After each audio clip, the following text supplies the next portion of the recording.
ॐ नमो भगवते वासुदेवाय नमः। सुखमात्यन्तिकम्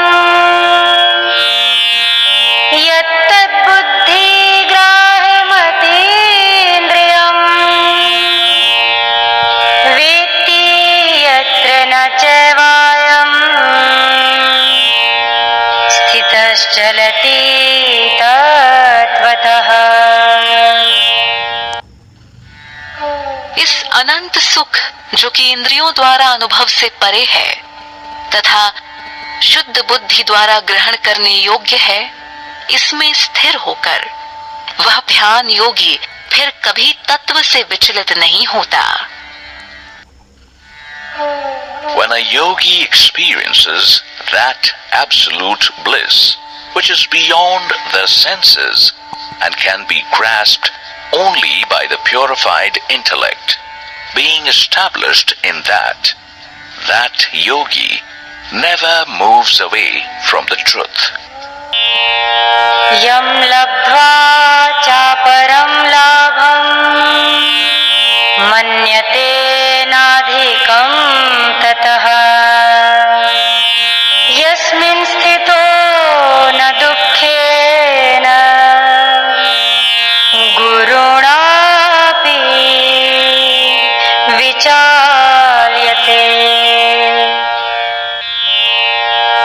तं विद्या दुःखसंयोग वियोगम् योगसंज्ञितम् सा निश्चयेन योक्तव्यो योगो निर्विण्णचेतसा। जिससे लाभ प्राप्त होने पर उससे अधिक उत्तम कुछ भी प्राप्त न लगे, उस स्थिति में होने पर वह बड़े भारी दुख से भी विचलित नहीं होता है। ऐसी स्थिति जिसमें दुख उसे स्पर्श भी न कर सके को ही योग कहते हैं। ऐसे योग का अभ्यास बिना उकताए हुए चित्त से निश्चय पूर्वक करना चाहिए।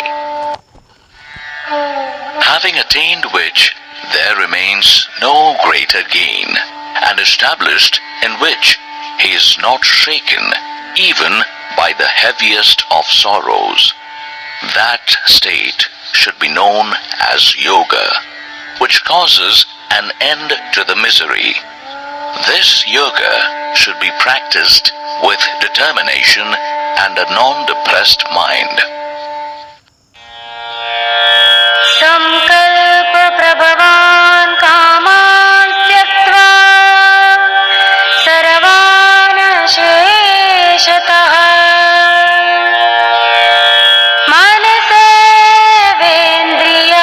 मनसेवेन्द्रियग्रामम्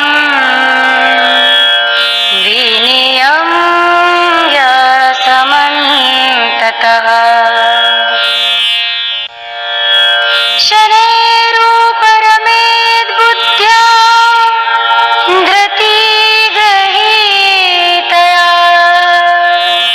आत्मसंस्थं मनः कृत्वा